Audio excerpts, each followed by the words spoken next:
आनंद प्रधान पूंजीवाद, enjoy push capitalism, better you can say enjoy oriented, happiness oriented capitalism, ये अमेरिकी अवधारणा है।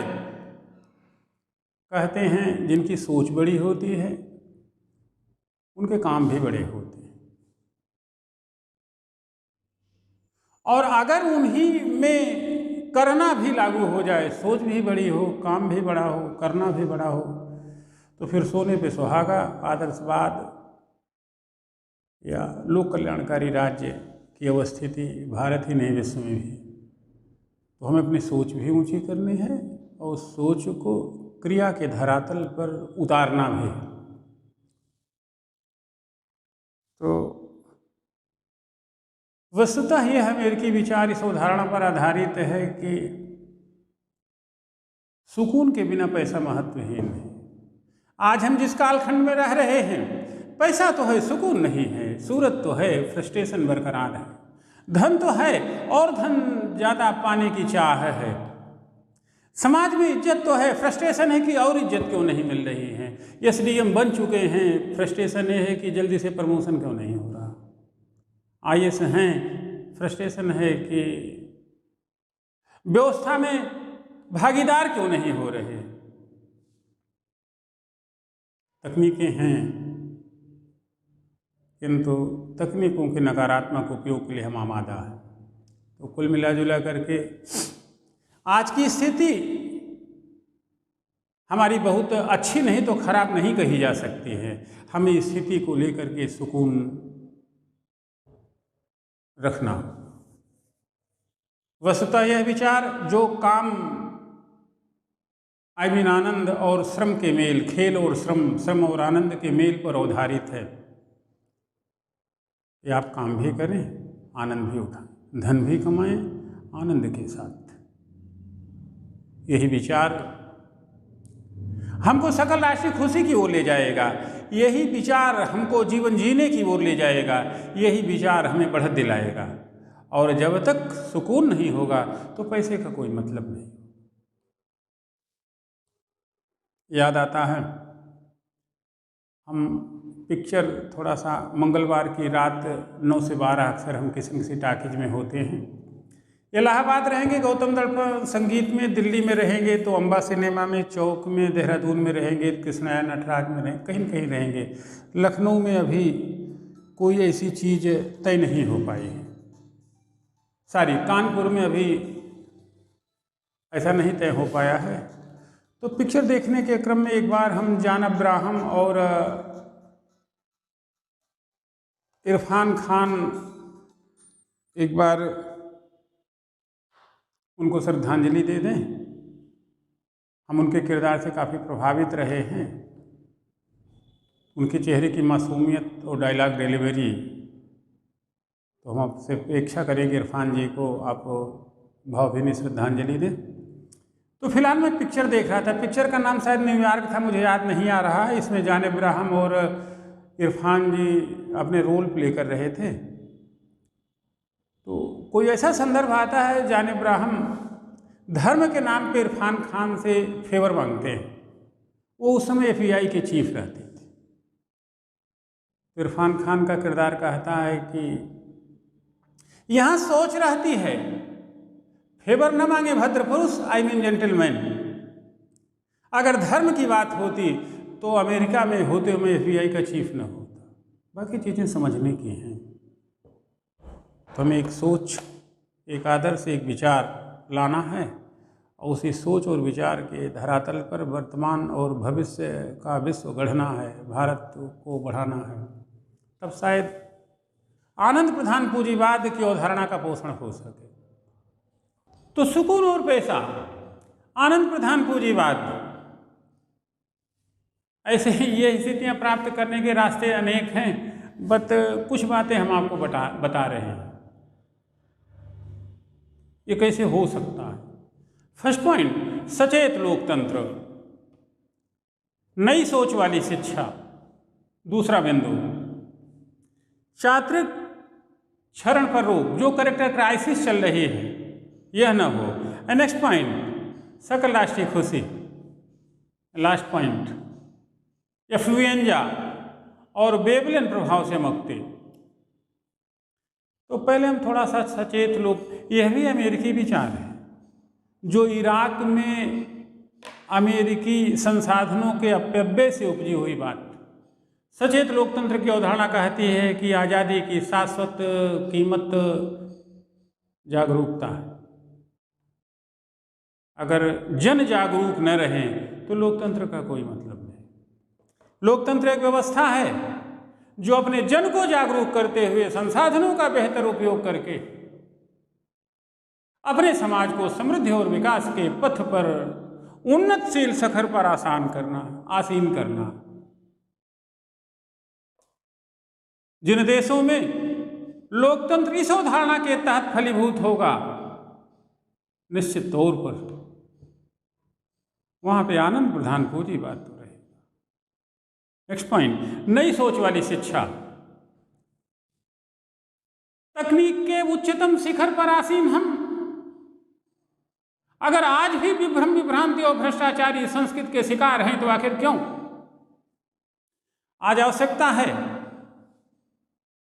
हमें अपनी संस्कृति को, हमें अपने मान और सम्मान को स्वयं में समाविष्ट करते हुए तकनीक को अधिमान देना होगा। पर्यावरण खास मनन चिंतन में रहेगा। स्थानीय संसाधनों के बेहतर उपयोग की बात सोची जाएगी। स्वावलंबन की अवधारणा पर बल दिया जाएगा। शोध और विकास को आत्मसात किया जाए। हमें अपने संसाधनों को महत्व देना होगा। आखिर वो कौन सी बात है कि हमारे ही राणावत अमेरिका में सर्जरी की दिशा में महत्वपूर्ण भूमिका का निर्वहन करते हैं और यहाँ विवेक सान्याल सड़क पर थपेड़े खाते रहते हैं। वो कौन सी बात है? हमारा इंजीनियर और डॉक्टर अमेरिका जाने के लिए तैयार रहता है, लेकिन भारत में अपनी सेवा देने के लिए आज आंदोलन किसानों का चल रहा है। पंजाब के किसान खासा सक्रिय हैं। वो कौन सी बात है कि पंजाब की बेटियां एनआरआई से शादी करके धोखा खाते हुए एनआरआई से शादी करना चाहती हैं और पंजाब के गबरू जवानों के साथ अपना संबंध नहीं रखना चाहती। वो कौन सी बात है कि धन तो है लेकिन सुकून नहीं? वो कौन सी बात है कि पैसा और पैसे की ओर आकृष्ट कर रहा है? वो कौन सी बात है जो शहरीकरण महानगरीकरण की ओर बढ़ा रहा है? वस्तुतः ये सारी बातें हमारी चित्त वृत्ति में आई हुई कमी के कारण है। इस नाते शिक्षा को नया परिधान पहनाना होगा।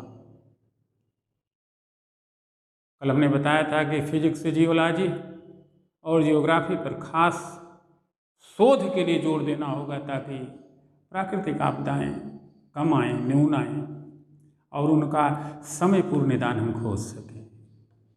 अपेक्षा यह भी है कि हमारे जो पारंपरिक ज्ञान है उनका बेहतर उपयोग है। अपेक्षा यह भी है कि हमारे जो स्थानीय संसाधन है गांव के रूप में उनके उपयोग की शिक्षा दी जाए ताकि हमारे नौजवानों को महानगरों में भटकना न पड़े। एक तो महानगर में प्रदूषण फैलता है, दूसरे जब वो घर लौटते हैं तो तमाम तरह की बीमारी लेके लौटते हैं। इस नाते हमारी शिक्षा को नए तरीके से समझना है, नया स्वरूप देना है, परिमार्जन करना है। नई शिक्षा नीति लाभप्रद तो हो सकती है, वो हो वर्तमान के थपेड़ों को झेलेगी कैसे, यही एक अलग मुद्दा है। चारित्रिक क्षरण पर रोक। आज आप देख रहे हैं राजनीति, आर्थिक, सामाजिक विभिन्न पैमानों पर चारित्रिक क्षरण की बात दिखाई दे रही है। एक शिक्षक का गुण होता है ज्ञान, चरित्र और मोटिवेशनल कैपेसिटी। एक विद्यार्थी का गुण होता है काक चेष्टा बको ध्यानम स्वान निद्रा तथ्योच अल्पाहारी गृह त्यागी विद्यार्थी जब। क्यों हम उससे हट रहे हैं? क्यों आज हमारा बड़ा पूंजीपति, बड़े बड़े बैंक ऑफिशियल, बड़े बड़े राजनीतिज्ञ जब पीछे से देखे जाते हैं तमाम घोटाले के शिकार हैं? क्यों नहीं रतन टाटा पैदा हो रहे हैं? क्यों नहीं रतन टाटा बन के कोई कह रहा है कि भारत रत्न के लिए कोई सोशल मीडिया पे आंदोलन न चलाया जाए? क्यों हम ऐसे कैरेक्टर का विकास नहीं कर पा रहे हैं? आखिर सोचें, रतन जी भारत के रत्न हैं, वो कहाँ कोर्स करने गए थे मैनेजमेंट का? आज मैनेजमेंट के इतने कोर्स हैं, अभियांत्रिकी में इतनी उच्चतम पढ़ाई है, शोध और विकास की धूम है, हमारे विद्यार्थी स्मार्ट हो गए हैं। इतने के बावजूद भी अगर उपलब्धियां उस स्तर की नहीं तो आखिर क्यों है? आज हमारा विद्यार्थी क्यों अमेरिका जाना चाहता है? आज हमारा विद्यार्थी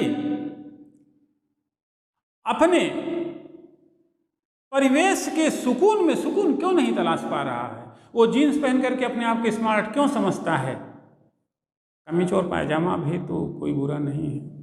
हमारे एक मित्र है, कहते हैं कि यूरिन वो एक्सक्रीट करने के लिए हमें ज़मीन पर बैठ करके ऐसा करना है, तो आज के टेस्ट में तो संभव ही नहीं है।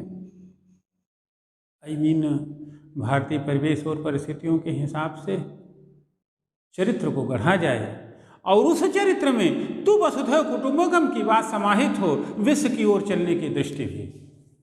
खींचेंगे बात ज़्यादा खींच जाएगी, असहयोग आंदोलन गांधी और टैगोर तक जाएगी, जहां हम नहीं जाना चाहते हैं। वक्त की ज़रूरत है कि शिक्षा में चरित्र निर्माण पर खास बल दिया जाए। एंड नेक्स्ट पॉइंट, सकल राष्ट्रीय खुशी। जीडीपी महत्वपूर्ण रहेगी, लेकिन अगर वो जीडीपी खुशी न दे पाई, यहाँ पे हम भूटान से सीख ले सकते हैं, ज़्यादा चर्चा नहीं करेंगे। एंड नेक्स्ट पॉइंट, एफ्लुएंजा और बेबलियन प्रभाव से मुक्ति। एफ्लुएंजा भी एक ऐसा मनोविकार है, विचार है कि जहाँ लोग अमेरिकी सपने पाने के चक्कर में अपने आप को कहीं का नहीं छोड़ते हैं। हम उनके जैसे हो जाएं, हम उनके जैसे हो जाएं, हम उनके जैसे हो जाएं, हम पाश्चात्य कल्चर को समाविष्ट कर लें और स्मार्ट कहलाएं। हम ऐसा हो तो नहीं पाते।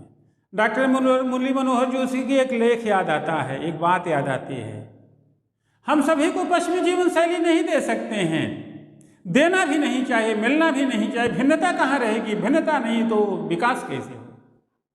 व्हाट आई मीन टू से कि हमें एफ्लुएंजात्मक प्रवृत्ति से बचना होगा, हमें इस मनोवृत्ति का त्याग करना होगा कि हम उनके जैसे हो जाए। यह वृत्ति हमें कहीं का नहीं छोड़ेगी। एंड अंततः बेबलियनी प्रभाव, देखा देखी उपभोग में वृद्धि, यह बात भी ठीक नहीं। हम किसी दूसरे को देख करके अपना विकास नहीं कर सकते हैं। अगर हमको विकास करना है तो खुद को देखना है। अगर हमने प्रतिस्पर्धा रखनी है तो खुद से प्रतिस्पर्धा रखनी है। अगर हमें किसी के बारे में सोचना है तो पहले अपने बारे में सोचना है। जब तक आंतरिक परिष्कार न हुआ तब तक अपना विकास नहीं होगा, और जो अपना विकास नहीं कर सकता वो देश और समाज का विकास। यही बात जीएस में आंतरिक सुरक्षा की ओर खींचती है। तो कल हमारी अगली टॉपिक आंतरिक सुरक्षा की रहेगी। हम अपने विद्यार्थियों से अपेक्षा करेंगे कि वो जीवन जीना सीखें, आनंद के साथ पढ़ाई करें, जज्बे और जलवे के साथ, पूरे मन से। यह न देखें कि कितने घंटे पढ़े, कितने पेज पढ़े, यह देखें कि आनंद के साथ कितनी बात समझ में आई और यूपीएससी और स्टेट परीक्षाओं में उसे लाभ कितना मिला, त्रिपाठी जी की भावनाओं को सुकून कितना पहुंचाया। आज बस इतना ही, कल फिर। अंततः कोटि सा शुभकामनाएं। धन्यवाद।